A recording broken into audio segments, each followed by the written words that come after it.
precision, you see the readings that you get in measurements, they are very close by to each other, close to each other in decimals.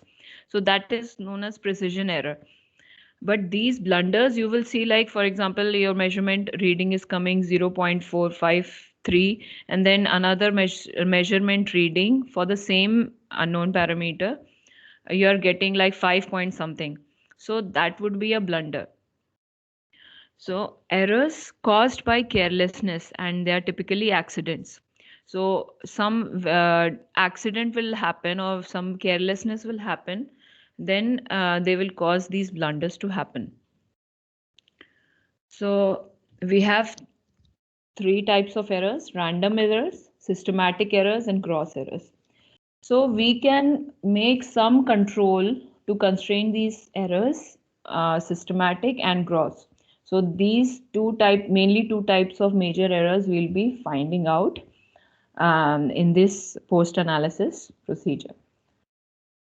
So there are three representations for errors where we can find in our adjustment procedure.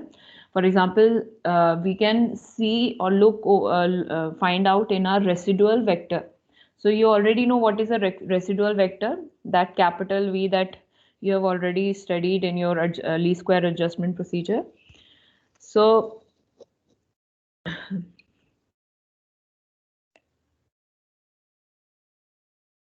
residuals are errors which can be explained with regard to least square adjustment, as I said before, as differences between predicted values based on functional models describing observations and the actual observations, which are not the true values of the observables.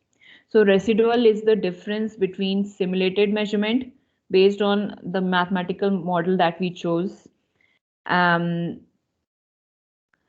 the actual measurements. So in this residual, what type of errors will come? A mixture of all possible, like random, systematic, and gross errors.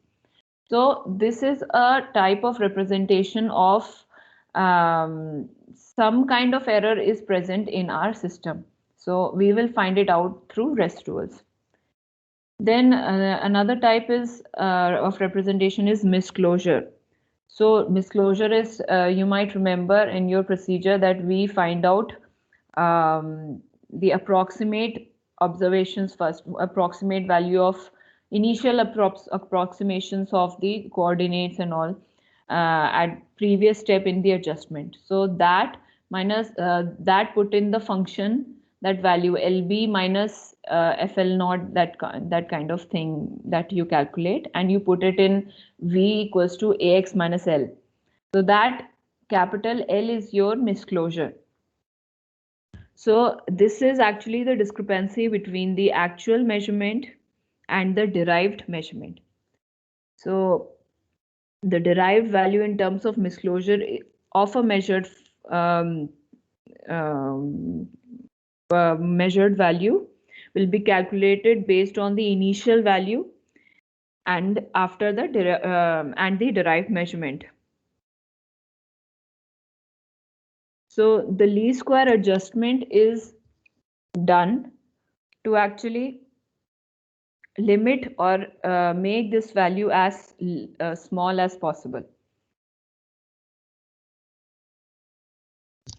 Then we have another representation known as outliers. So if you look at that normal distribution curve that represent the random errors, you find out that the curve dips towards the like outer skirts of the graph.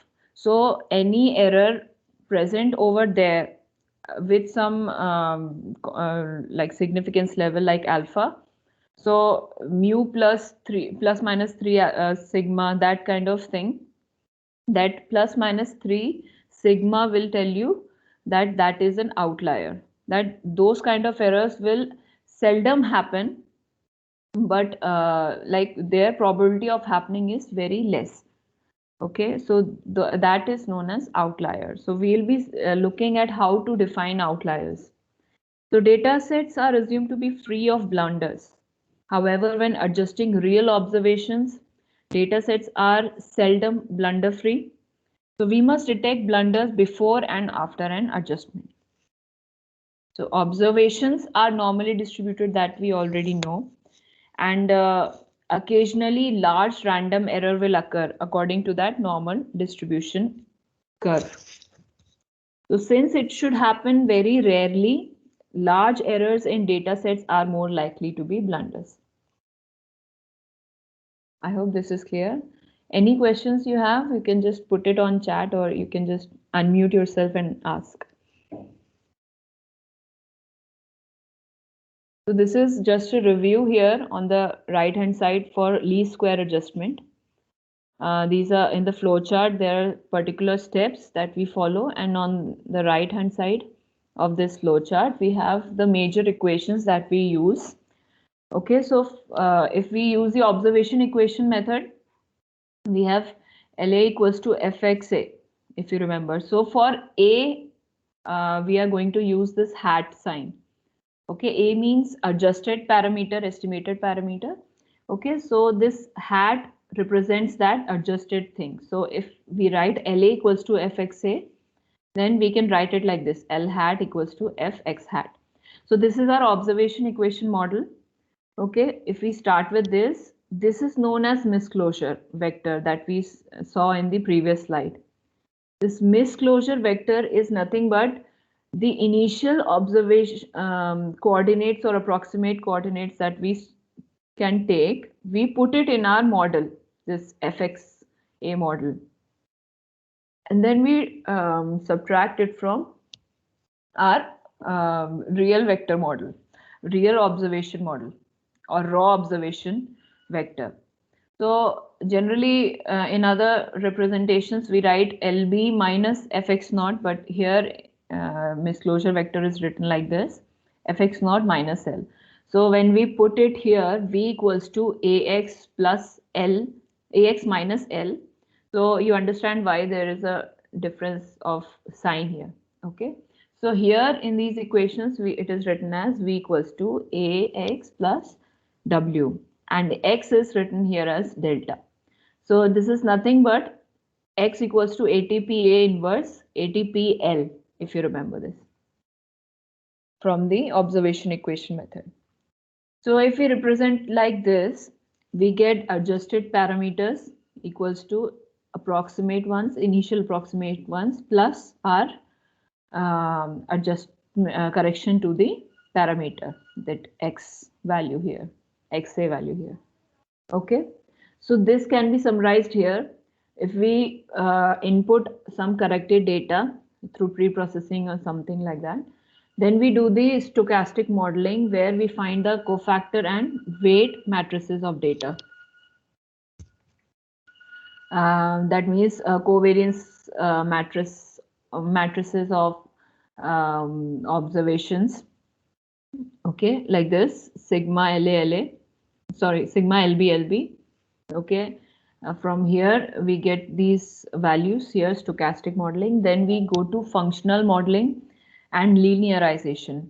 So functional modeling means we choose our model here, we write our observation equations, and then we linearize it. After linearizing it, we get this kind of equation, V equals to Ax minus L kind of equation. Okay, so we make our design matrix from here in the functional modeling, and then we find out the parameter estimation through the adjustment procedure. Okay, so input to the parameter estimation is the input approximation parameter, that is X naught. Okay, this we normally calculate, or we can also assume a value. Okay, sometimes it is given in the question. Okay, this approximate parameter, we use it in here in the misclosure vector. Then we converge it. If the parameter is converged, then we find out the residuals and variance factor. What is residual? This V vector is residual. Okay, so we find out the V vector, and then V matrix, and then variance factor. What is variance factor? Here, estimated variance factor is this, sigma naught hat square. Okay, this we find out. then we do the, or if a parameter is not converged, then we update this adjusted parameter here. We update through this correction here, okay, to the input approximate parameter, and then we again do this adjustment procedure here. And if finally we do it many iterations till it is converged, there is a conversion factor, a convergence measure that we check through this, if the parameter is converged or not. Then we finally get these values which are used in error analysis. These are the equations here. If you can see my cursor, this cofactor matrix, this covariance matrices, okay, variance covariance matrix, all these values, these are these come under error analysis procedure, okay. Then using these a posteriori variance factor, we use the statistical testing to find out if there are any errors present. Then again, after this adjustment procedure is done, we find out if there is any blunder or gross error or systematic error still present or not, and it is undetected, so that it should not reflect in our solution of the unknown parameter, this delta or this x. It should not come here. It should not come in our misclosure vector. Okay, so any undetected error after this stage should be detected in our final post-adjustment data analysis procedure. So I hope this is clear what we are going to do in the post-analysis procedure. So conclusions about measurements and the quality of their agreement. Like we are doing measurements, are they agree to their standards or not? They are in agreement with each other or not? They are based on the least square adjustment of the measurements and the statistical evidence. So this statistical evidence is the statistical testing where we check the hypothesis with some standard distributions. Okay. Statistical testing of agreement of measurements and their residuals with some specified tolerance, generally known as significance level, or standard, is referred to as post-adjustment analysis. Let me just pause for 1 minute to check if there are any questions.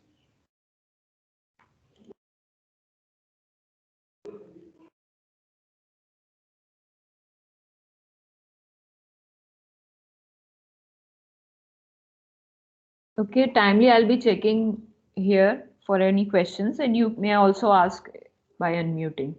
And please tell me if I am unaudible after any point of time.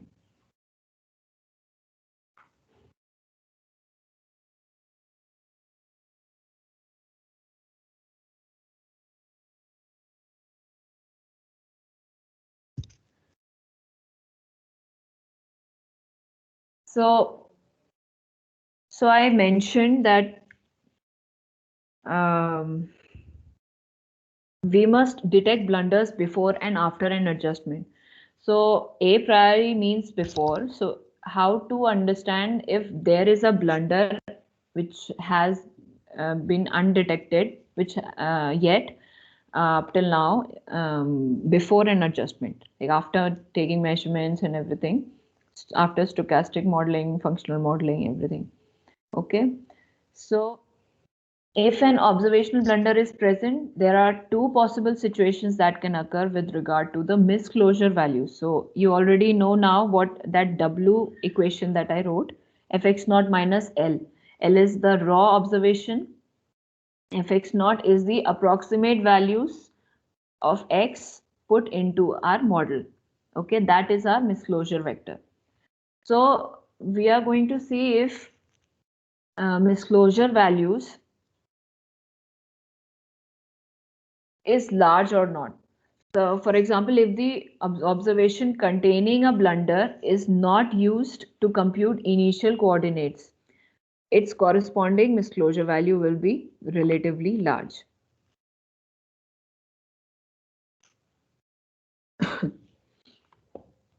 Okay, so while computing the misclosure vector, that is fx naught minus L, we are going to use some value of initial code of observation. So among all the observation, if you are choosing some observation to compute the misclosure vector, and if that chosen observation is we are assuming that if it has a blunder, then we may find out after computing the misclosure value, which might come out as relatively larger than the other misclosure values. Okay. And another possible situation is if the observation with a blunder is used in the computation of the initial station coordinates, then the remaining redundant observations to that station should have been relatively larger values. Okay, so these two situations are depicted here in this figure. Like if we have blunder in this length BP, this distance BP, we have a blunder here, as you can see, that dotted line. Okay, so if we use this observed distance while calculating our misclosure vector, then what happens is it will be spread in the other redundant observations. Okay, here we are using it, we are using BP here, then it will be spread and your adjustment qualities will be looked like this. Your adjusted values will become like this. Okay, and in the first case where we are not using this observation BP, okay, then the misclosure vector will reflect that it is having a blunder here, and other observations are not disturbed in this case. So what are non-stochastic errors? Non-stochastic error means that that probability distribution function of these errors are not normally distributed. Okay, so the presence and localization of non-stochastic error are determined after the adjustment by using statistical tests. Examples of these errors like model errors, systematic errors, large errors, or blunders. So mainly we are touching here the gross errors and systematic errors. We are not touching the normal random errors here. Okay, because random errors follow normal distribution. We already know that. The probability distribution function does not exist for non-stochastic errors, and their presence in measurements prevent the measurements from being normal distribution. Okay, so we know that observations are normally distributed, and if for some reason they are not looking as normally distribution, then primary cause is presence of these non-stochastic errors. So when these non-stochastic errors are present in our system and we apply least square adjustment, we are at disadvantage if these errors are not detected properly. So when a non-stochastic error is present in one measurement and the measurement is adjusted together with the other observations or other measurements, the error is usually spread or distributed among other adjusted measurements, and the residuals get contaminated with that portion of error. So I told you that residuals will show you, will represent, or they will reflect any kind of error that will be present in the system. Okay, so if a non-stochastic error is present, it will change the adjusted measurements or adjusted unknown parameters that we get of other quantities in the network. So everything will be disturbed from their true most probable values. Okay. So this is the advantage, that the error is distributed among the other adjusted measurements. So least square method usually spreads the non-stochastic error in order to satisfy the least square criterion of making the weighted sum of corrections to all observations as small as possible. So this is our LSQ criterion that we study. So because of this, many residuals detected as outliers in an adjustment may not necessarily be outliers, so that some cautions are required in rejecting the associated measurements.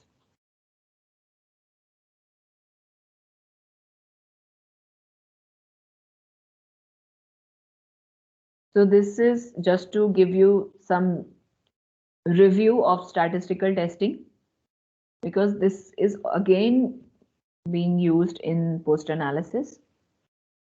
So statistical tests are based on confidence limits and critical values, so that if the test value fails or falls within the range described by the critical values, then the test is passed and the measurements are assumed to be free of errors. So we compare it, either mean value or the variance value, we compare it with the population value. The sample is compared with the population generally. Okay, so to assess the mathematical model for completeness together with a further assessment of the observations for correctness. So we are given with some probability alpha, which is nothing but significance level value.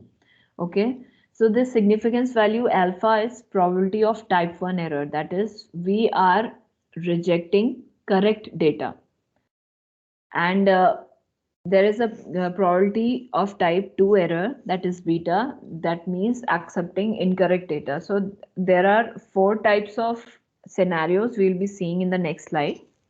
So we make a null hypothesis comparing our value with the standard value. Okay, and then we may get 2 outcomes, either to reject what we are assuming in the null hypothesis or to accept what we are assuming in the null hypothesis. So if we reject null hypothesis, we are accepting our alternate hypothesis. So this may be alternative hypothesis may be not equal to, greater than, or less than our standard value. Okay. So these values, 1 minus alpha is confidence level that we are talking about here, confidence limits, and 1 minus beta is power of the statistical test, like how good it is to understand that there is an error and it is being rejected correctly. Okay. So here you can see a two-tailed test here. This is the null hypothesis graph, and this is our alternate hypothesis graph.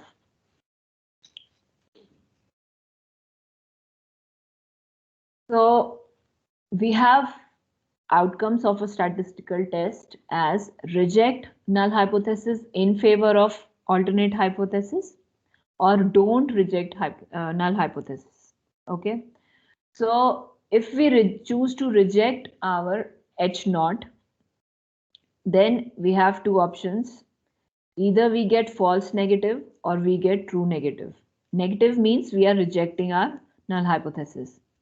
So if we get a false negative, that means we are rejecting our null hypothesis when it is actually true. So this is represented by the probability alpha, which is nothing but significance level. And if we are rejecting our null hypothesis, and this is actually, we are doing it correctly, that means rejecting H naught when it is false. Okay, this is known as power of test, or 1 minus beta. Okay, then if we don't reject our null hypothesis, we choose to accept our null hypothesis, then we have 2 possibilities. One is true positive, that means this is also represented by confidence limits or confidence level 1 minus alpha. That means we are accepting H naught correctly, that is when it is true. And again, another option is false positive, that means we are accepting H naught while it is false. So this flowchart will give you a better picture of all the outcomes and all the probabilities used here in a statistical test. So what is the post-analysis procedure that we do? We are the aim is to detect, identify, and then adapt to any error present in our system. Okay, this is known as detection, identification, and adaptation procedure, DIA procedure. Okay, for these to happen, these three steps to happen, we are going to do some tests. So tests are of two types, global and local. Global tests are generally aimed to only detect. They are able to only detect that there is a possibility of that major error, gross or systematic or large random errors. They are present in the system still. Okay, so some detection of this probability or this scenario will be reflected in our global tests. Okay, so global tests are of two types. Standard test, that is chi-square test, and B method. This is given by Barda. There's a scientist known as Barda. He has given, and his method is known as B method. This is also a chi-square test, but standard test is two-tailed and Barda method or B method is one-tailed. Then we have local tests. Local tests are aimed to find out which measurement is having that outlier or that major error or blunder or systematic error. Okay. So these local tests are of two types, in context and out of context. Okay. We will see what are in context and out of context tests in other next slide.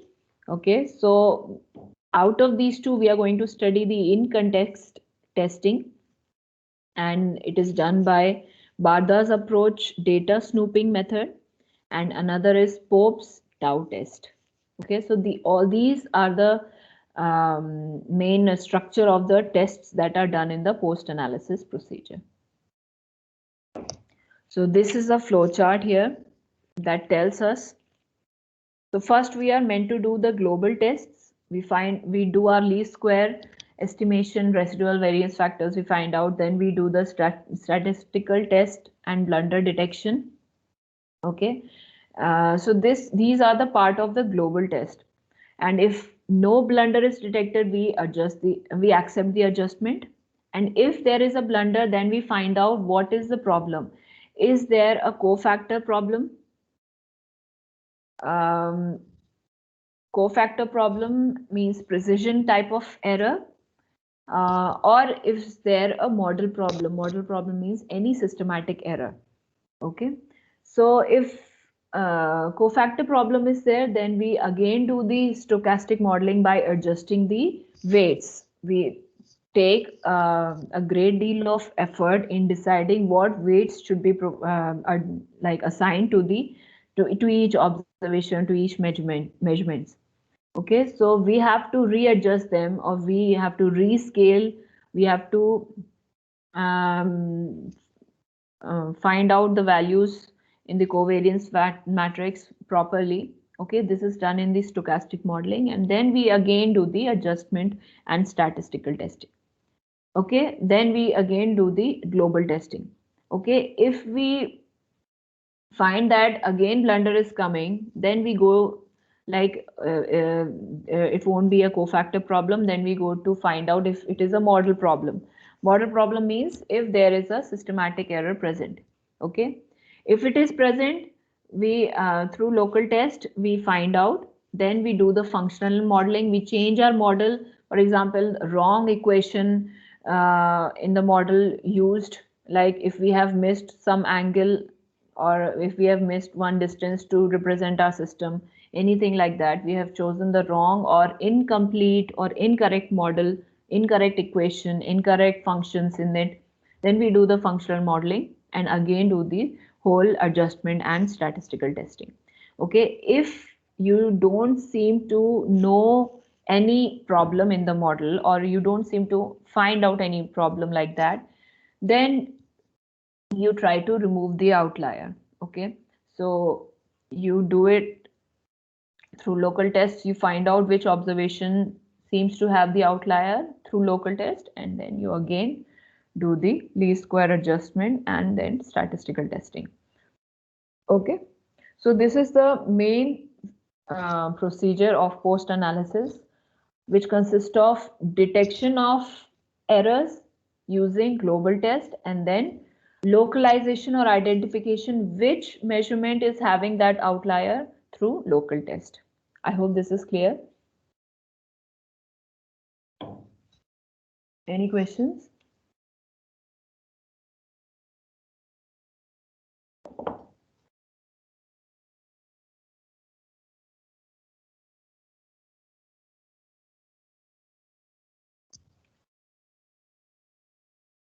No questions so far.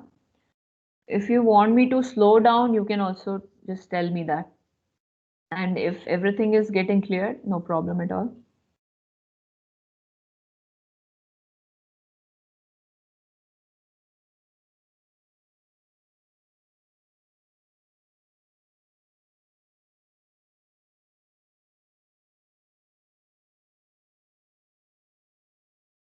So let us come to global tests. So global tests is to indicate whether outlier exists.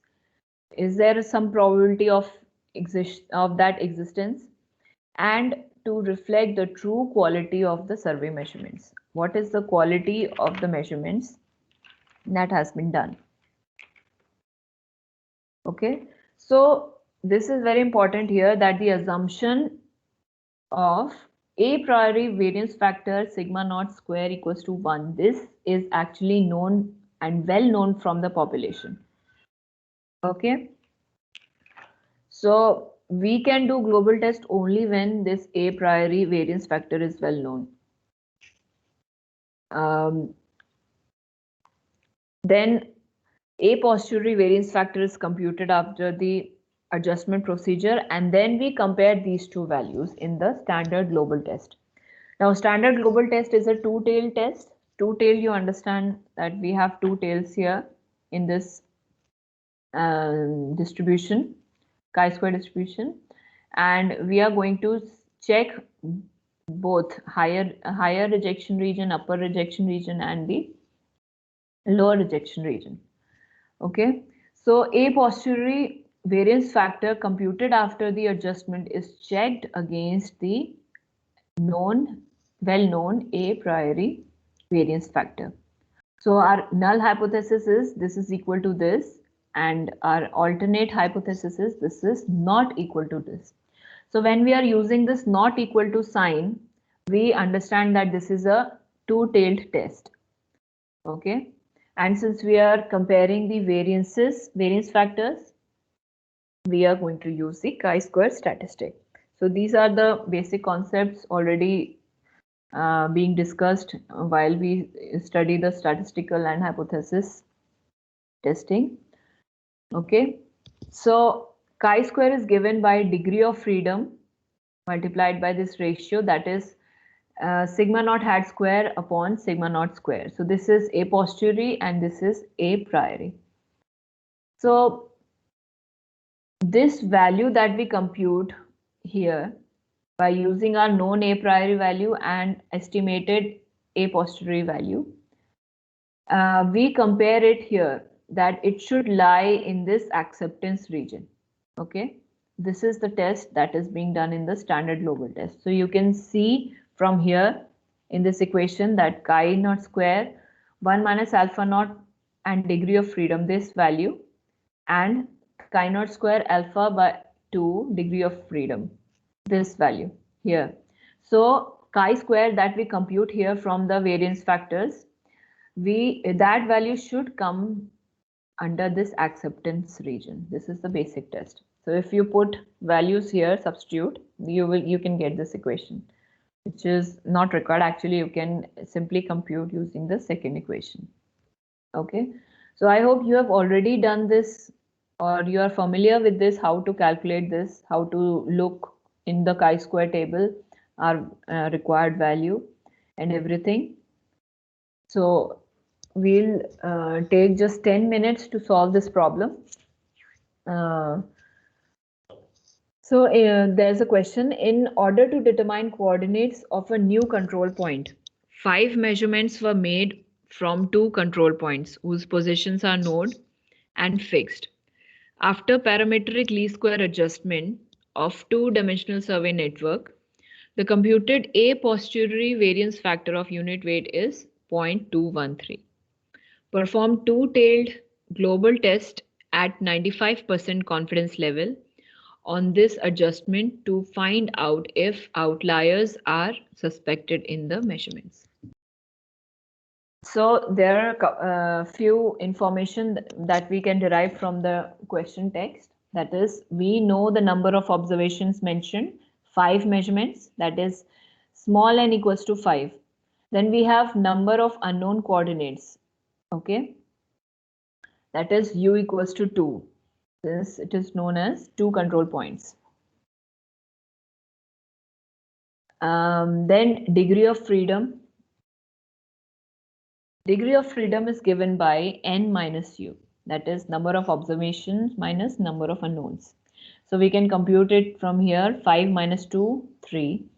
And then alpha. Alpha value we require for performing our chi-square tests. So in the question it is written 95% confidence level. So if you remember, confidence level, that 1 minus alpha is given here, 95%. You have to compute alpha. So alpha is 1 minus 1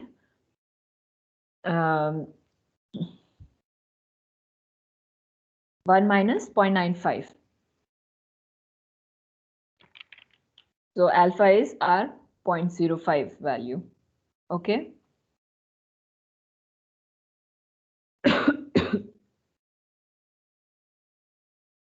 So I request you to kindly solve this problem and let me know what is the chi-square value. Okay, you already know chi-square formula from here. Chi-square equals to degree of freedom a posteriori value upon a priori value. Okay, so I want you to compute that chi-square value from this information here written. So we are going to use a degree of freedom 3.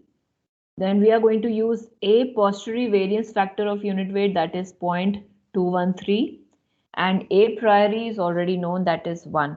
It will always be taken as 1 here. Okay. So what is the value of chi-square computed from this data? Can you tell me? Please write in the chat box.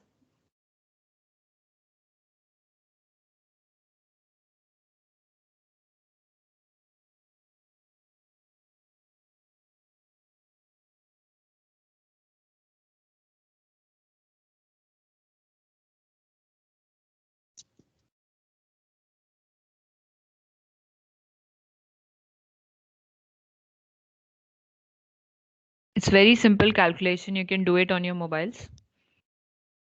Degree of freedom into a posteriori variance factor upon 1. That's it.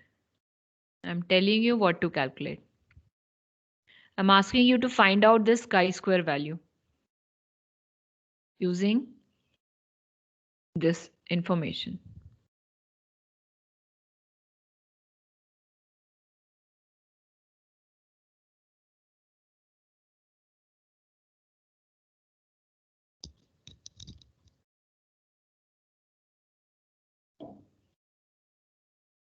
If you have doubt, you can just ask me. If you have any doubt what we are doing and what we are going to calculate, any regarding anything, just let me know.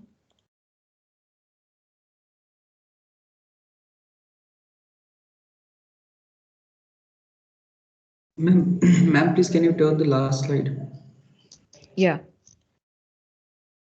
This one? Yes, ma'am. So I'm asking you to compute this value, chi-square equals to degree of freedom into a posteriori variance factor upon a priori. I'm telling you already that a priori variance factor is equals to 1. Okay. Degree of freedom we saw in the question, n minus u, that is 3. And this value is given in the question, a posteriori value. Okay, just tell me what is the value of chi-square.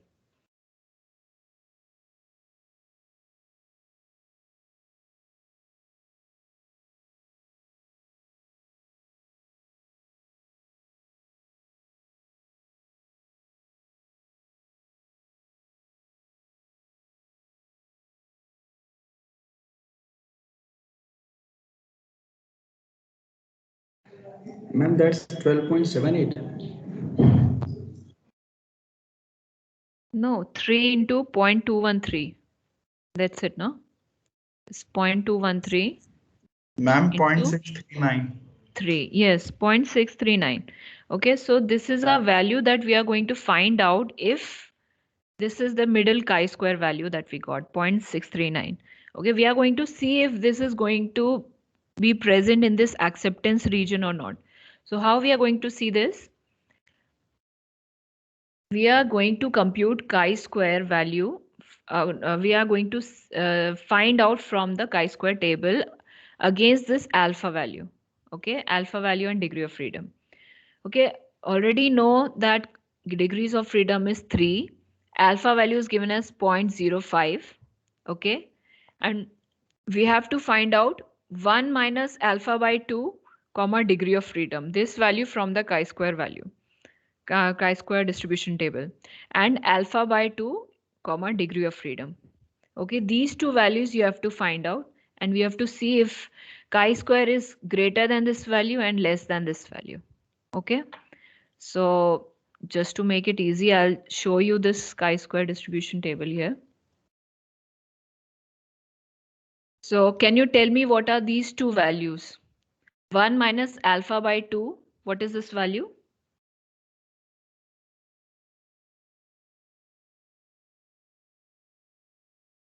So degree of freedom is 3 that we are choosing here. Sorry. Here in this third row, we have to find out our two values. Okay. Degree of freedom here 3, here 3. You have to tell me which two other values from here you are going to find out in the third row. So alpha by 2 is 0.025. And 1 minus alpha by 2 is 0.975. Can you tell me what are these two values from this table?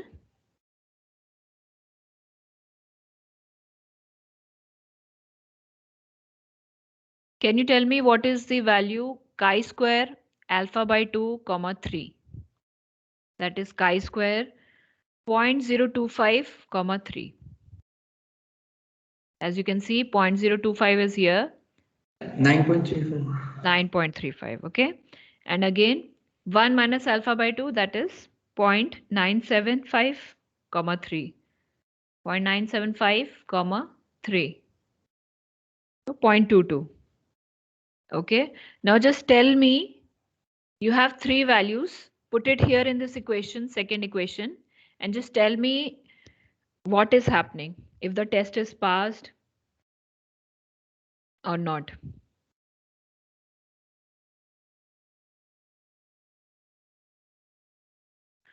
So obviously 0.639 is less than 0.22 and it is it is greater than 0.22 and it is less than 9.35.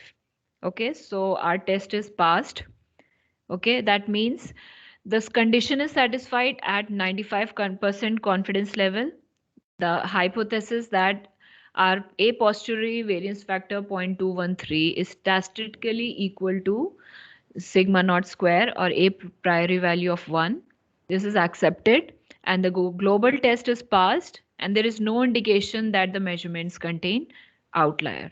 Okay, so our condition is met here at 95 confidence level, 95% confidence level. So 95% confidence हमें है कि हमारा a posteriori value जो है that is statistically equal to our a priori value.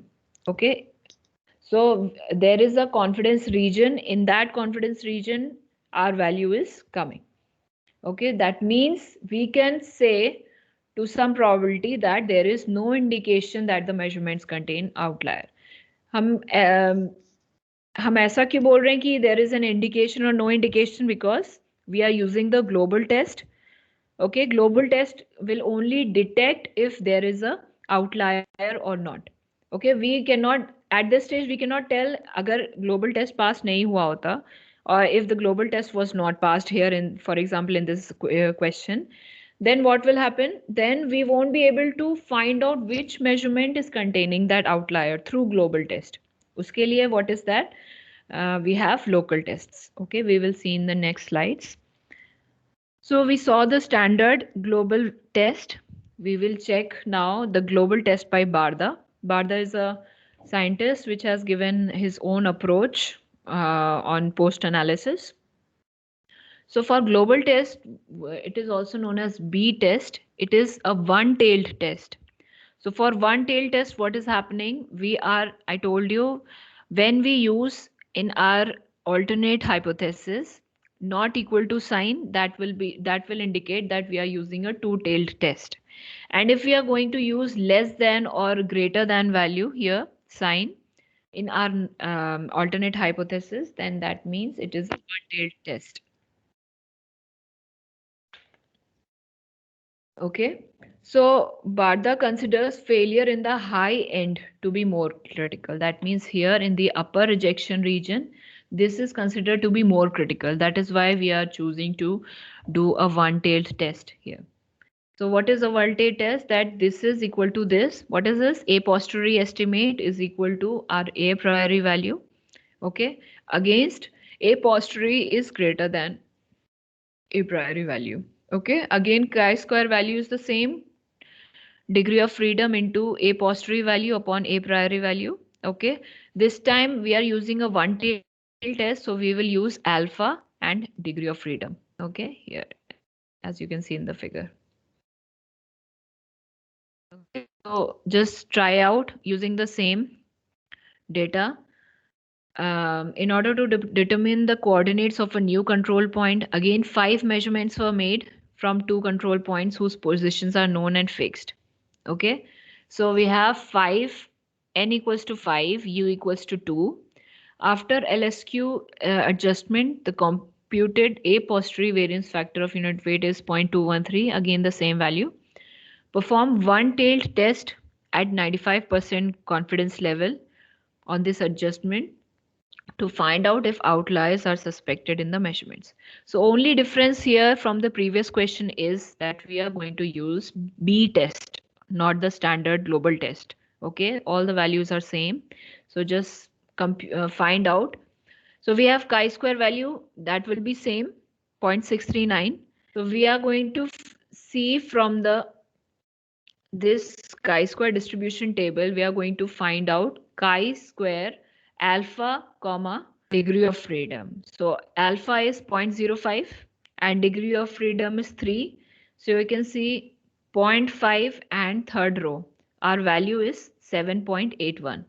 I hope this is clear how I'm solving this. Next question. Every detail is similar to the previous question. The only change is we are going to perform one-tailed Barda's global test. Okay, so for that we are going to use directly the chi-square with reference to alpha value and degree of freedom. Okay, alpha is 0.05 from 95% confidence level. Okay, so from this table 0.05 here on third degree of freedom, third row, 7.81 is our value. This we are going to compare with our 0.639 value. Obviously 0.639 is less than 7.815, so this test will pass. I hope you understand this problem. Any question regarding this problem, just ask me now.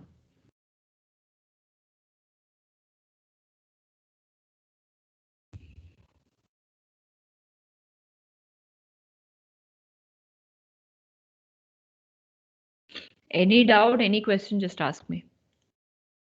So this is in accordance to what you have already studied about statistical testing and hypothesis. That for checking variance, for comparing variance, we always use chi-square test. Here also, we are using that.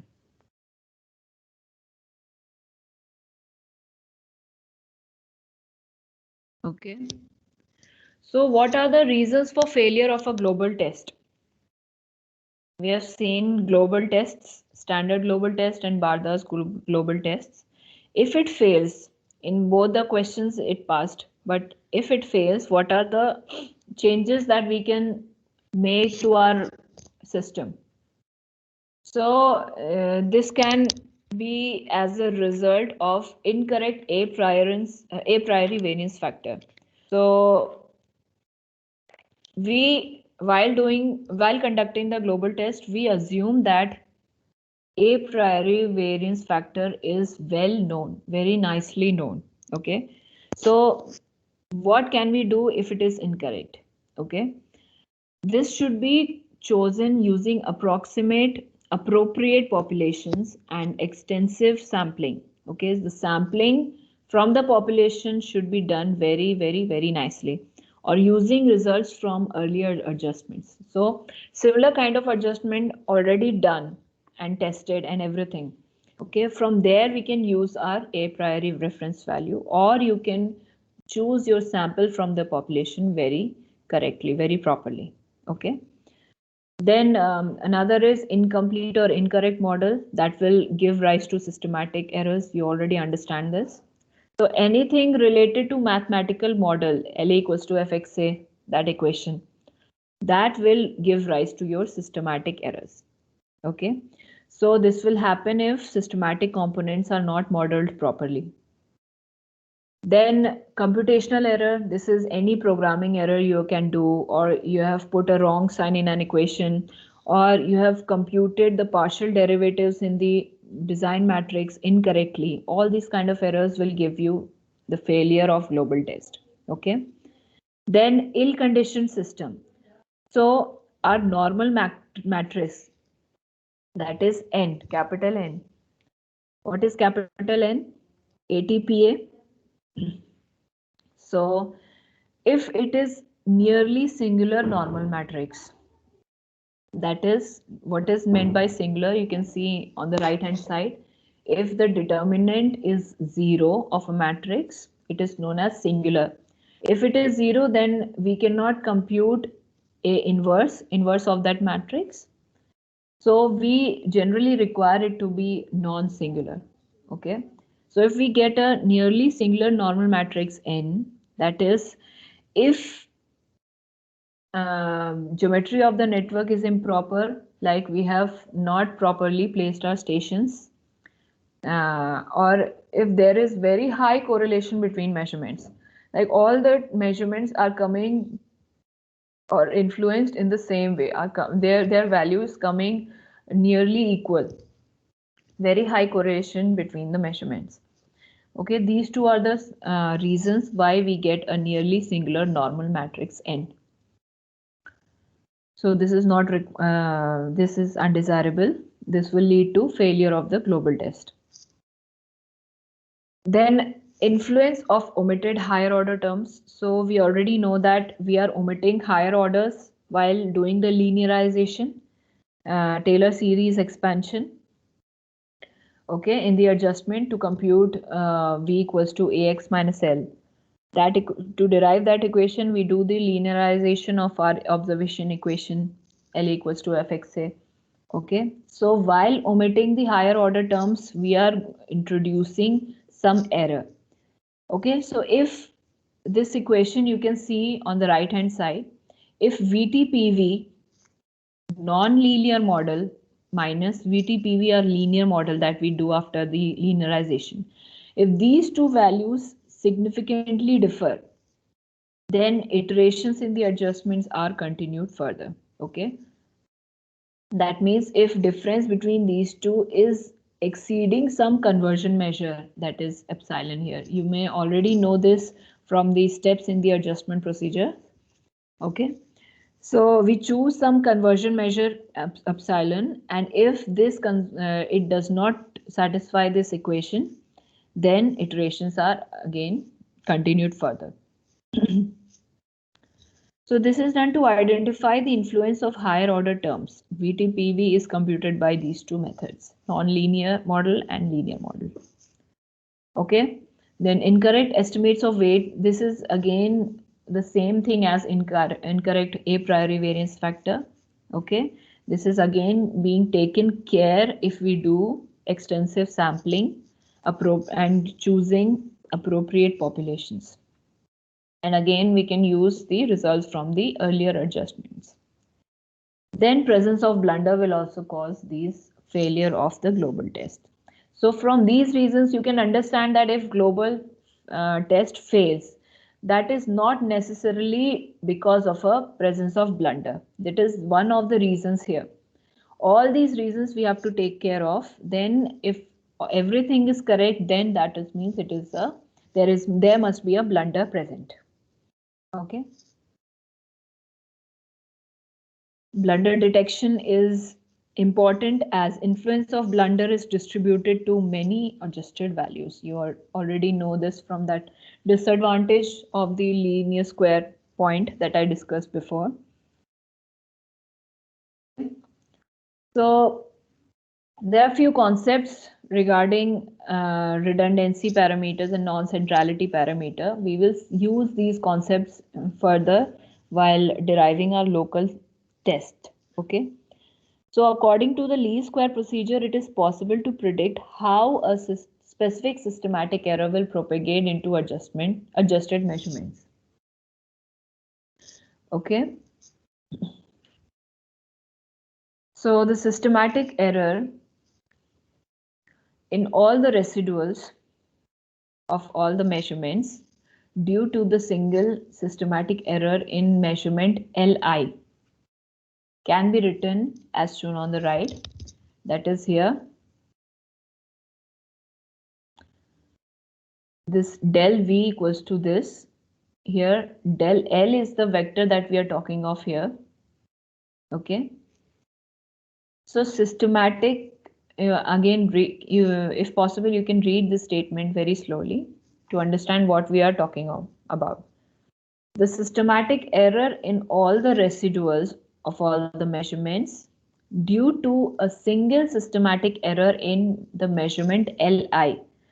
So we are talking about one single measurement Li जिसमें systematic error present है और उसकी वजह से सारे measurements affect हो रहे हैं and it is giving rise to systematic error in all the measurements.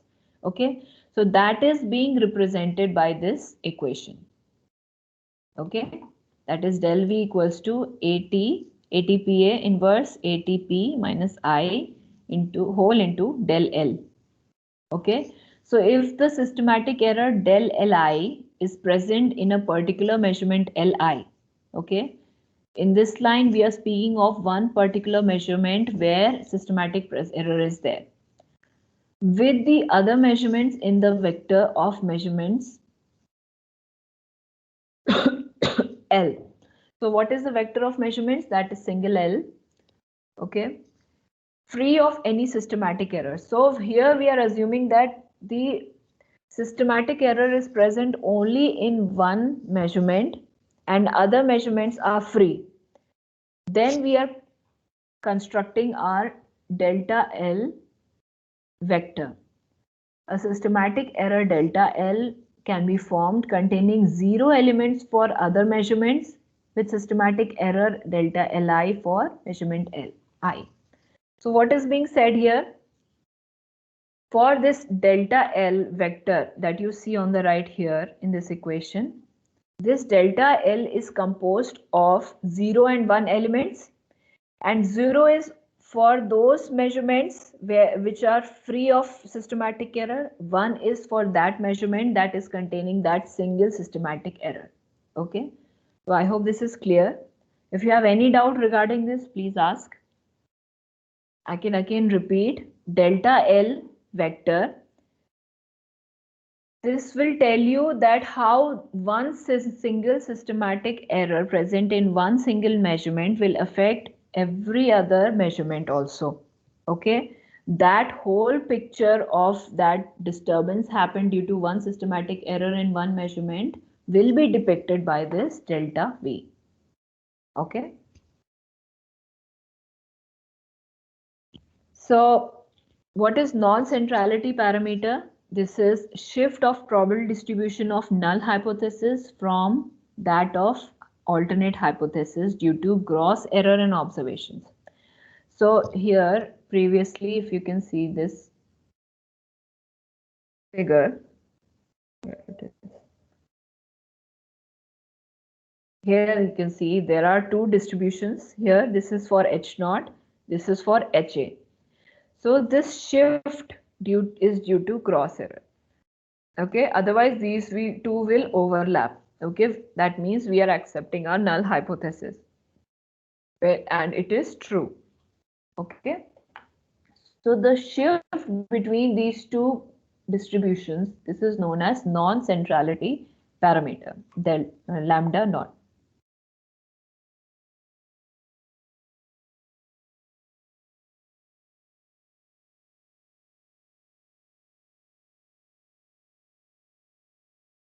Okay, lambda is given by this equation.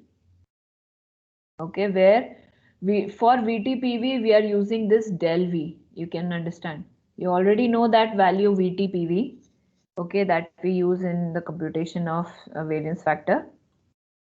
Okay, so what we are doing is we are using this del V instead of V.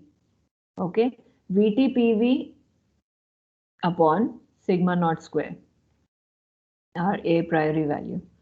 Okay, this is known as non-centrality parameter.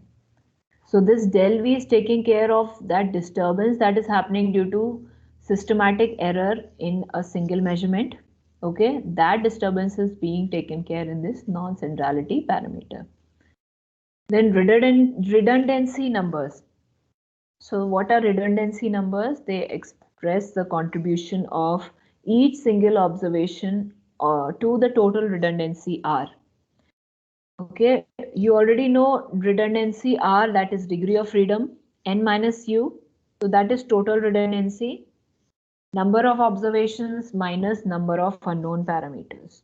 Okay, this total value of degree of freedom is composed of few components known as redundancy numbers, okay, which correspond to each single observation. The diagonal elements of the product QV star P in the equation here we will see here are known as the redundancy numbers of corresponding observations. Okay, here star refers to distorted data. Redundancy numbers, they lie in the range 0 to 1, 0 being bad, 1 being good. Okay, so if we have gross errors or systematic errors, we have distorted residuals. So distorted residuals, anything distorted will be represented by star here. Okay, so cofactor matrix for distorted residuals, Q V star equals to, we already know this from the error analysis in our observation equation method. Okay, Q V equals to P inverse minus A N inverse AT. If you want, I can just show you that recap. I've already discussed in this slide. This is the error analysis here. So you compute all the cofactor matrices here and variance covariance matrices a posteriori using the a posteriori estimate. Okay, so here this QVV,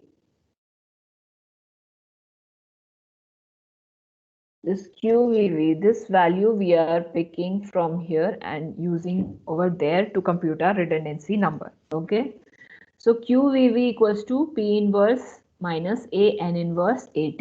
This QVV is finally used to compute this sigma VV, that is a posteriori variance factor into QVV. Okay, so this thing, from this thing we are using this cofactor matrix for distorted residuals. Okay.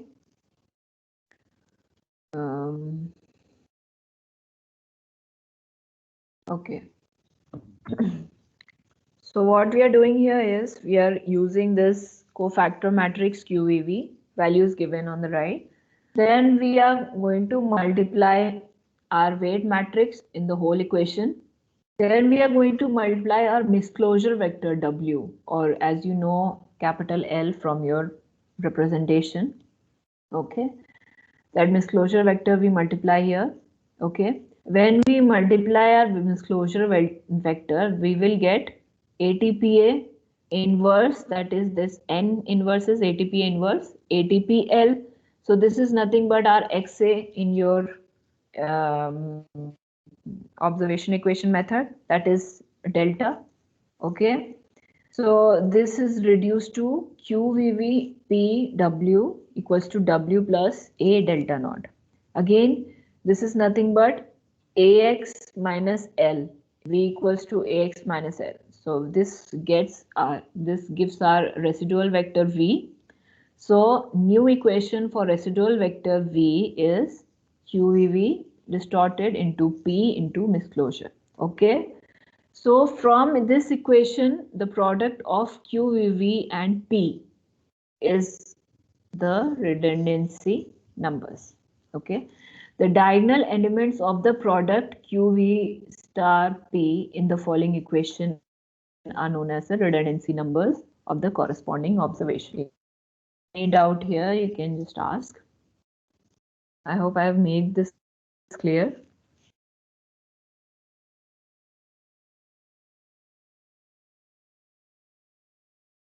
So the product QVP is also a matrix.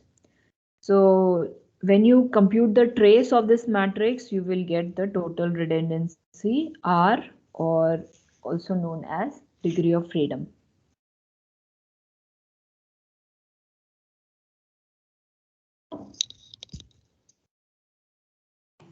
Excuse me, ma'am. Yes. Ma'am, please can you repeat one more time that how delta value has come, that an inverse ATPW, that how you have considered it as a delta? You have considered it as a delta or it has been derived? I'll tell you what is it.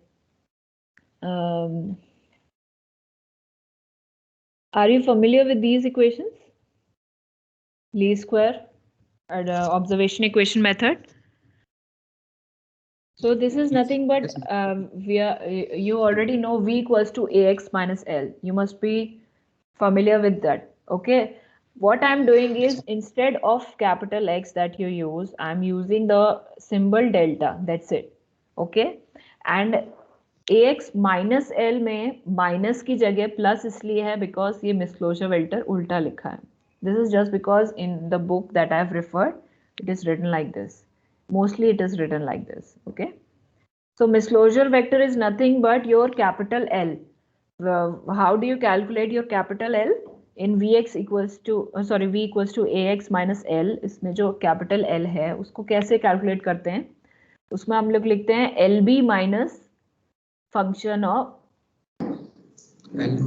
LB minus L, जिसमें L naught होता है f of x naught. Okay, so misclosure vector is W. इसमें sign उल्टा है इसलिए यहाँ पर plus है. That's it. So all the equations are the same that you have already studied. So V equals to AX plus misclosure. This is nothing but V equals to AX minus L.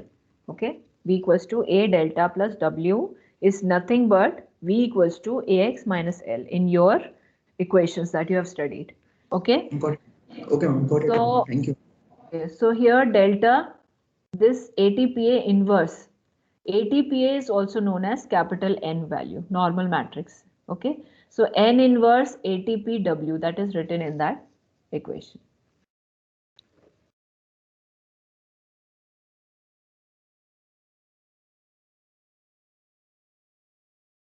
Okay, here N inverse ATPL. This thing is delta, that is X for you. So we finally find out what are redundancy numbers. Okay, they are related to our degree of freedom. The redundancy numbers express the contribution of each single observation to total redundancy. Okay, higher the redundancy number is better. Okay, lower the redundancy number, it means that our network is not good. Our survey network is weak. Okay, An observation with high redundancy number Ri is likely to be detected as a blunder. Okay, so if we have a higher, what we want any blunder that is present in our network, it should come out very easily so that we can just remove it and continue with our process. We don't want ki our blunder, it will remain hidden or it will remain undetected and we are not able to know that जो हम काम कर रहे हैं वो सही कर रहे हैं कि नहीं. Okay, we are just doing it and we have no idea whether it is कोई वहाँ पे ब्लंडर या सिस्टमैटिक एरर उन सबको चेंज कर रही है, उन सबको अपने हिसाब से एडजस्ट कर रही है, डिस्टर्बेंस क्रिएट कर रही है. दैट वी नो और not, and we should know everything. No, we should know if blunder is creating some problem or not. So so what is the better situation? That our redundancy number is towards the higher side so that कोई भी observation जिसमें blunder है वो detect हो जाए.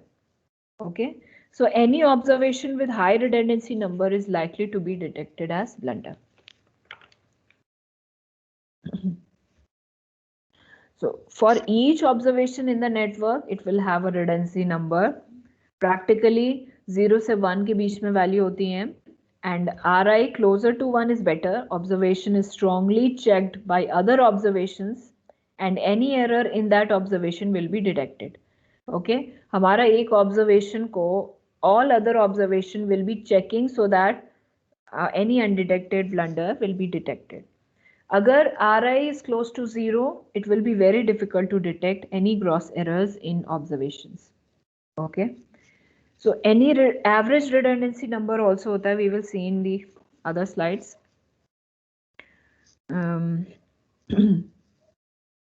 So higher the value of redundancy number, more reliable the measurement becomes. So let us come to local tests.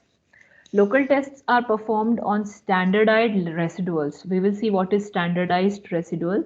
Okay, you already know what is residual, that capital V vector matrix. So they are performed on standardized residuals to flag for rejection of observations containing blunders. The test checks if the standardized residual have a mean of 0 and standard deviation of 1. You already know what is this. Mu equals to 0, sigma equals to 1. This is the property of standard normal probability distribution.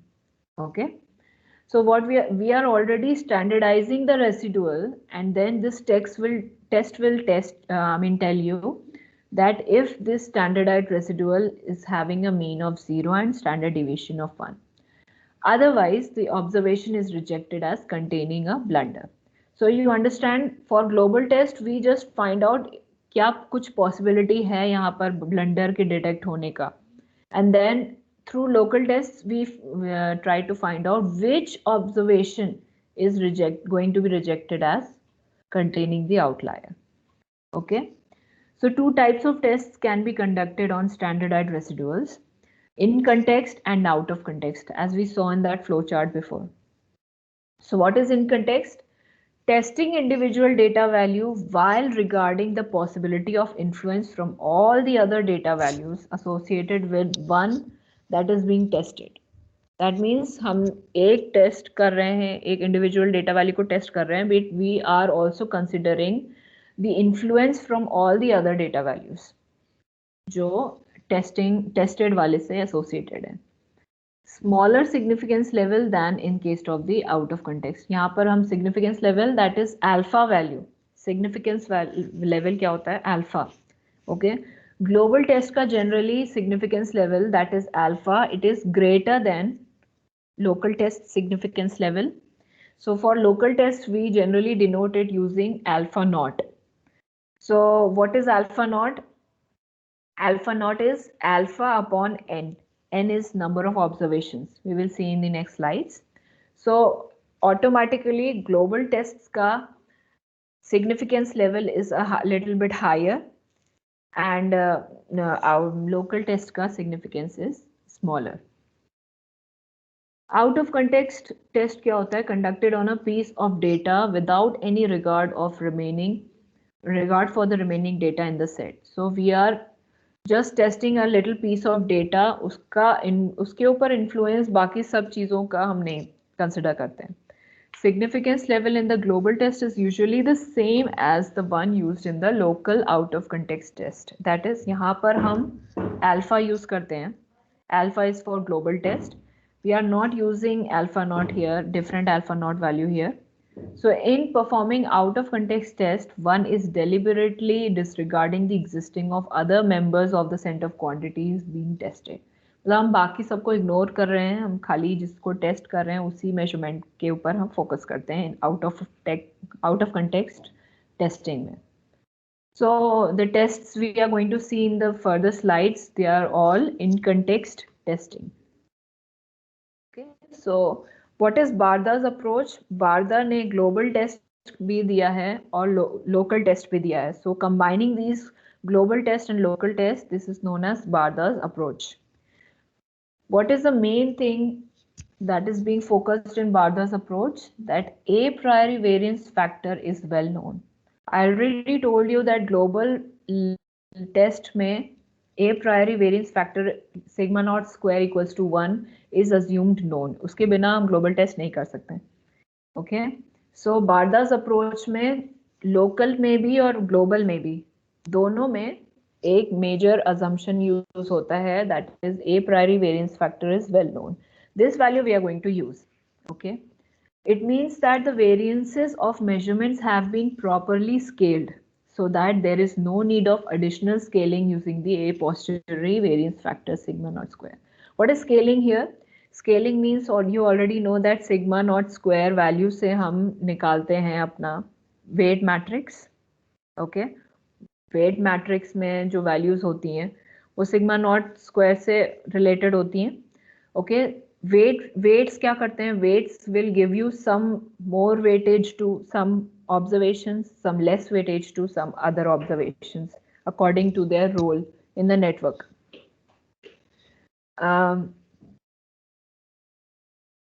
Just a second.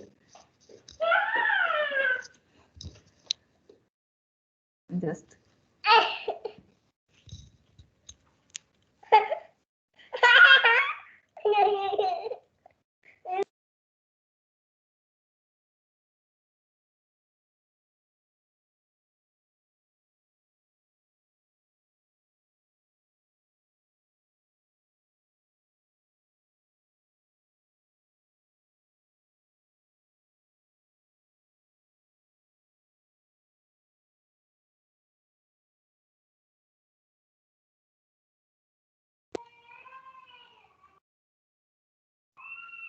yes, so for Bardha's approach, we are going to use the B method that already discussed, that chi-square one-tailed test.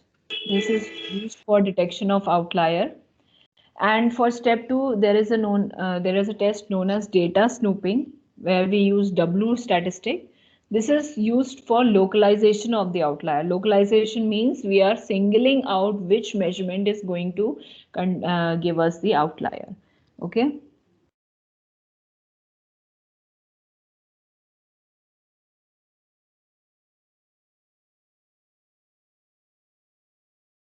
If you have any questions, just stop me and ask. Otherwise, I'll continue.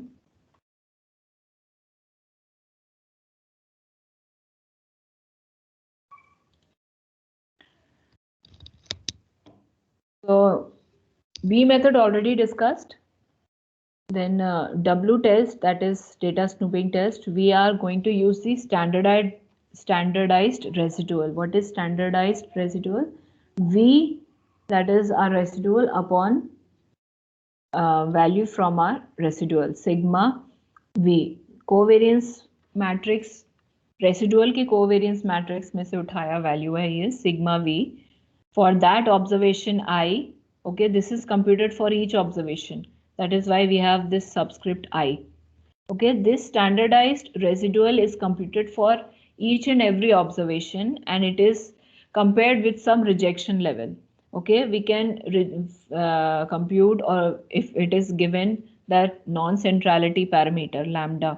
Okay, this or from any other chosen standard distributions like our Z distribution, that is standard normal distribution. Okay, So we have our significance level alpha naught.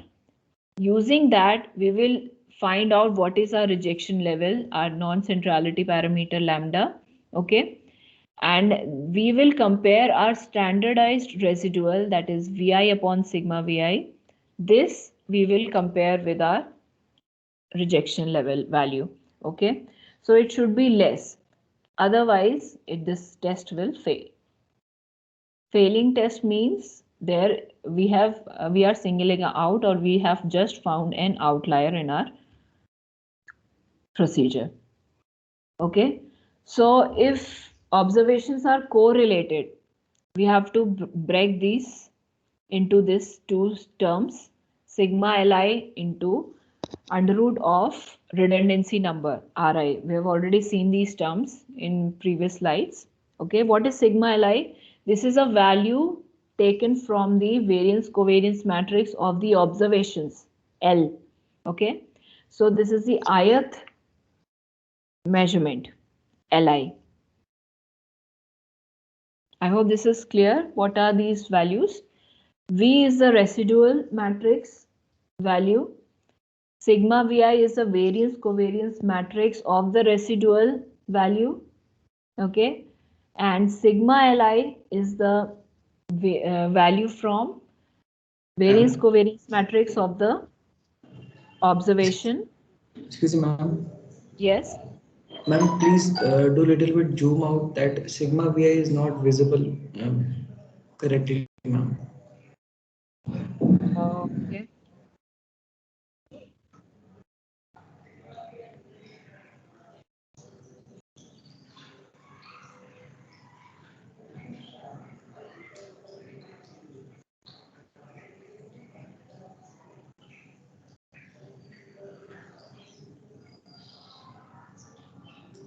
Is it okay now?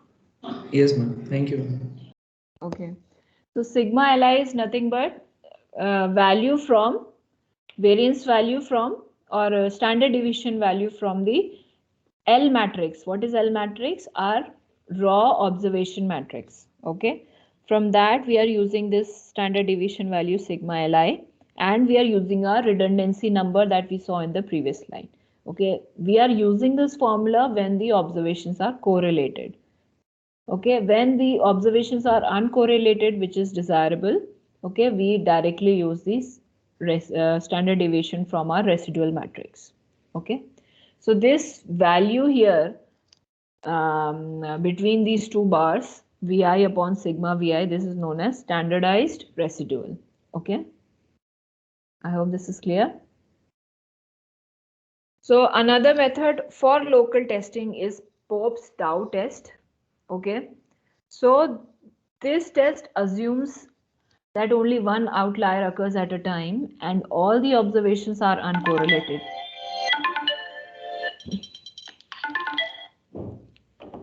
Okay,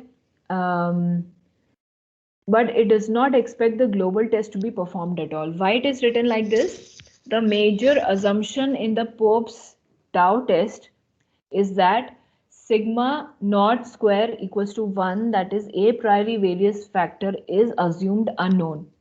So you know that a priori variance factor is assumed to be very well known in the global test, in the Barda's approach, okay, in the data snooping test. All these terminologies, they use a very well known a priori variance factor, okay. But for Pope's tau test, this is a major assumption distinction here, that we assume that this is unknown. So a priori value for Pope's tau test is unknown. Okay. Hence, what we use here, instead of a priori value, we use the a posteriori estimate. Okay. So for the tau test, we have sigma naught hat square equals to 1. This is used to compute the covariance matrix of residuals. Why do we need covariance matrix of residuals? Because we need the value sigma Vi. Okay. So this is the covariance matrix of residuals. Okay, this is nothing but QVV here. Okay, so this estimate of the unknown a priori value, that is we have the a posteriori value, This is used to compute the covariance matrix of residuals, and from this value we get this standard deviation value of the residual in the ith observation. I hope this is clear. So again we are using or checking our standardized residuals only, but for this we are not using the a priori value at all. To compute our sigma vi, we are using the a posteriori value here. Okay, so the observation Li or ith observation is a potential outlier if this tau I value is greater than tau alpha naught n and df. So there is a distribution known as tau's distribution. Okay, I'll show you some values in the next slide. Here we check our values against alpha naught. Alpha naught is nothing but alpha upon n. What is n? Number of observations. What is df? Degree of freedom. Okay, so this is simple enough. What we have to consider a few points, that in both the methods we assume that only one observation is in the error. Okay, so the largest outlier test value should be eliminated. So we are assuming कि एक ही observation में error है और जितने भी हमको 2-3 options मिलेंगे उसमें से हम largest को हटा के आगे बढ़ेंगे, adjustment perform करेंगे. Okay, that is our main procedure here. Okay, this is again and again repeated till no outlier is detected anymore. Pope's approach may be less sensitive since the a posteriori variance factor is used in the scaling of cofactor of the residuals, and it is also affected by the possible of presence of outliers. क्योंकि यहाँ पे हम assumptions से चल रहे थे, a posteriori variance निकाली हमने adjustment करके, तो यहाँ पे भी स्केलिंग का कुछ इफेक्ट हो सकता है कोई आउटलायर की प्रेजेंस से. Okay, the system is already, अगर कोई सिस्टम में ब्लंडर और एरर है, ऑलरेडी आउटलायर है, उसकी इन्फ्लुएंस आई होगी ए पोस्टेरियरी वेरिएंस में, और उसको हम यूज कर रहे हैं पोप्स अप्रोच में, टाउ टेस्ट में. Okay, just a second.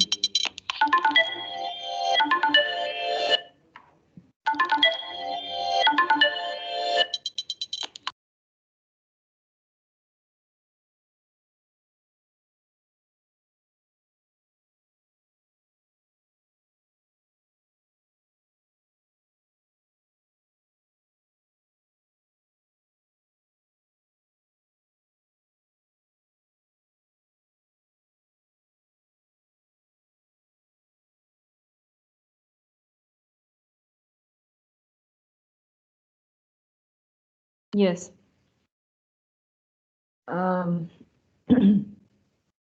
So Pope's approach would be less sensitive. Better is Barda's approach. There's something called Bonferroni's inequality. इसमें बोलते हैं कि if observations are uncorrelated, हमारे observations में कोई correlation नहीं है, हमारे measurements में कोई correlation नहीं है, then the significance level for the whole vector of observation is alpha. But if they are correlated, the significance level will be less than alpha. हमारे में significance level कम हो जाएगा अगर correlated हैं, and if they are uncorrelated, significance will be alpha. This you can do. I'll just quickly tell you how to. When we are aiming to perform Pope's tau test at alpha naught equals to 0.7%, this significance level दिया हुआ है local test के लिए 0.7%. Okay, then 7 independent measurements दिया हुआ है. Okay, n equals to 7, alpha naught equals to 0.7%. Then we can compute our alpha value equals to n into alpha naught, that is 0.05. ठीक है, so we are going to check 0.05 value here. Okay, for degree of freedom कितना दिया हुआ है 4. So for 4 here degree of freedom, and number of observation is 7. So here 7 observation and degree of freedom 4. Okay, alpha value is 0.05. So we land on this value 1.933. Okay. What we are checking? We are checking number of observation, we are checking degrees of freedom, and we are checking alpha value. Three things we are finding out to check value from this distribution. This is known as Tau's distribution. Okay. So we land on the value 1.933. Okay. Tau, alpha naught, n, and df, as you have seen in the previous slide. Tau, alpha naught, n, df. This value we find it out from the table as 1.933. This tau I we will compute. How to compute tau I? Tau I is our standardized residuals, means Vi upon sigma Vi. Sigma Vi is given as 0.015 meter. V transpose the hour. So again, this we have to write as column vector. So these values divided by this 0.15 value will give you tau I value. So these are all those values. Okay. Each of these values you have to compare it with this 1.933. Okay. So by checking if tau I is greater than 0.005, sorry, 0.0574, this is satisfied for each of the standardized residuals. हम ये check कर रहे हैं, okay? Then it can be seen that for the first and the last observation, you can see these two are very different from all the other values, okay? And these two values, they do not meet our requirement, okay? They are greater than 1.933. So these will be qualified as outliers. So you can see this is very simple test. All you have to see that values are unusually large or not. Okay. So this local test, POPs tau test ने हमको ये दिखाया कि which of these measurements of 7 measurements are outliers. Okay. So what is reliability? Reliability is a measure of closeness of some quantities to their true values or the ability of a model or a network to facilitate gross error and systematic error detection and localization. Okay, that means कि हमारा जो network है वो कितना reliable है, हमारा सर्वे network कितना reliable है, हमें कैसे पता चलेगा? Using some reliable measures. Okay, उससे हमें अगर ज़्यादा रिलायबल नेटवर्क है वो ऑलरेडी हमको ग्रॉस एरर बड़े अच्छे से दिखा देगा. अदरवाइज अगर लेस रिलायबल नेटवर्क है वो उस ग्रॉस एरर को छुपा देगा अपने आप में मतलब अनडिटेक्ट हो पाएंगे, उसमें डिटेक्ट नहीं हो पाएंगे. Concept of reliability is related to detection and rejection of outliers. Okay. Again, higher reliability means easily detection of gross and systematic errors. Internal reliability and external reliability. There are two types of reliabilities. Okay. Internal reliability means measure of how self-checking the model or the network is. Okay. अपने आप में ही check one single observation is में error को बाकी observations check कर पा रहे हैं कि नहीं. Okay, in a network. So they allow the detection of systematic error or blunder that is present in one measurements by tests of hypothesis made with specific confidence level. So here again you have to specify कि हम कितने confidence से बोल रहे हैं, that is 1 minus alpha, और हमारा test कितना पावरफुल है, 1 minus beta. Okay. Then what is external reliability? It is related to maximum influence of undetected errors on the adjusted parameters and also on the functions of such parameters. So you understand, अभी तक हमने जो बात करी है वो अभी हमने internal reliability की करी है. External reliability में क्या बात हो रही है कि हमारे नेटवर्क में undetected errors ने क्या problem create कर दी हैं, because we are not able to detect them. And how the adjusted parameters that we have computed after the adjustment वो कैसे change हो रहे हैं, उसमें क्या गड़बड़ दिख रही है. Okay, और दिख रही है कि नहीं दिख रही है. So it measures the response of a survey network to the undetected systematic and gross errors. Okay, कैसे हमारा नेटवर्क रिस्पॉन्ड कर रहा है उस अनडिटेक्टेड सिस्टमैटिक और ग्रॉस एरर्स के लिए. In other words, it is the effect of potential failure of blunder detection. So whatever procedure that we have been following up till now, वो procedure अगर fail हो जाए blunder detection में, then how that effect is going to come out in the estimated parameters. Okay.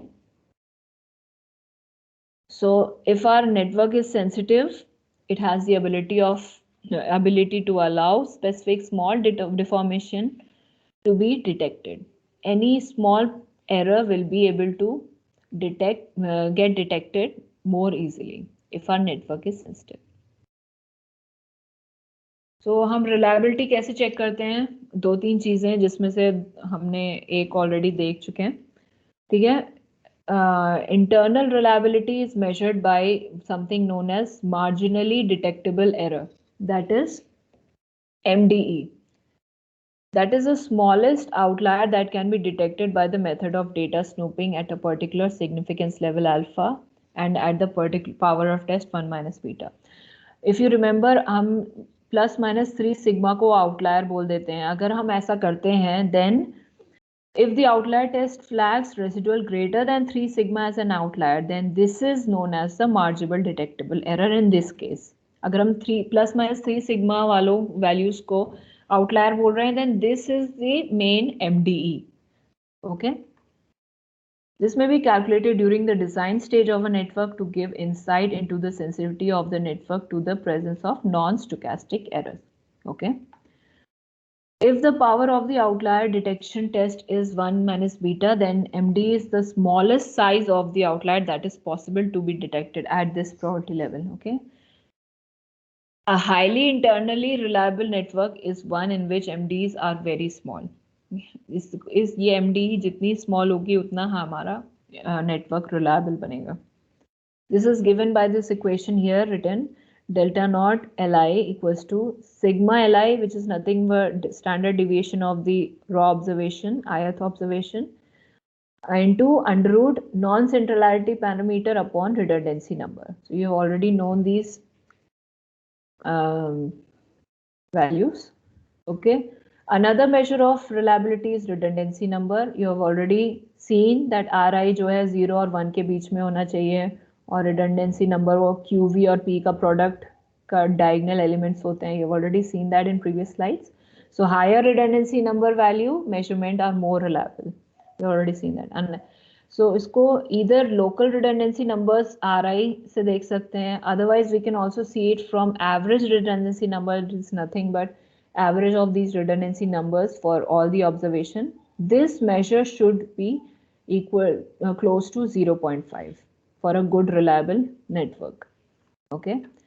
Another measure is rho I, which is nothing but this value, that is standard deviation of adjusted observation upon standard deviation of the raw observation. Okay.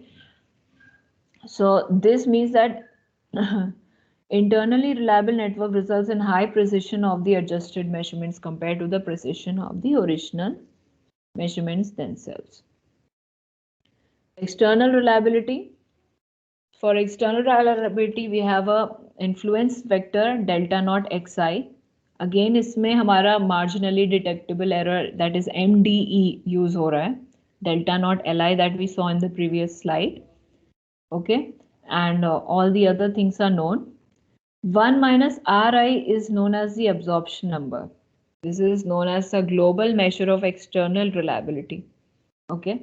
So external reliability को हम दो तरीके से नापते हैं. एक है influence vector, जिसमें हमारा marginally detectable error of the internal reliability measure is used. Okay. And a global measure of external reliability, this delta naught I square. This is given purely by redundancy numbers and non-centrality parameter lambda. Okay. So while the redundancy number Ri is an indication of how much the gross errors are likely to affect the estimated quantities, the absorption number indicates how much the solution will absorb the errors. Okay. Solution absorb करने का क्या error absorb करने का क्या मतलब है? They are making changes to the adjusted parameters, okay, because of the disturbance created by some error, undetected error present in the system. Okay. So absorption error will indicate that thing. How much solution will absorb errors. Absorption means it is not a good thing. It means that you're getting a wrong answer. Okay. So I hope this reliability concept is clear to you. Okay, this is basic survey design steps that we see in our methodology. That first we find out approximate coordinates of stations. ठीक है, उसमें हम we compute our model using these. Then we compute the standard deviation of each observation. Then we perform least square adjustment. Okay, then we find out what are the redundancy numbers, what are the standard deviations of our coordinates, what are the error ellipses, okay, at our percent probability. All these things will tell you if there is a blunder present or not. Okay, inspect the solution for weak areas based on redundancy numbers. So what is a weak area? Where redundancy number is less. Okay, add or remove observations as necessary or re-evaluate the measurement procedure and equipment. Okay, then we evaluate the cost. अगर ज़्यादा cost हो रही है, then we find some other method of measurement that may be cost effective. Okay, because over designing a survey network is desirable, but it is very costly. हम बहुत ज़्यादा precaution लेते हैं, हम बहुत ज़्यादा एक्यूरेसी बढ़ाने की कोशिश करेंगे तो उतनी कॉस्ट भी बढ़ती जाएगी, और we have to make a balance between accuracy and cost. Okay, I hope things are clear. Any doubt you may have regarding this lecture, you can just ask, unmuting yourself, or you can email your doubts, or you can write in the chat. Anything, I'm available.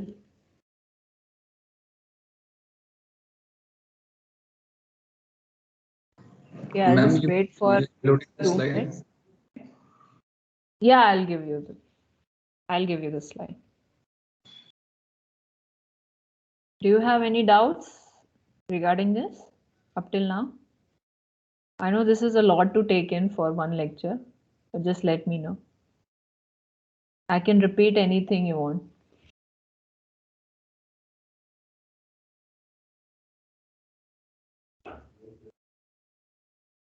So I'll upload this slide on Teams. If you decide anything is unclear to you, just ask me.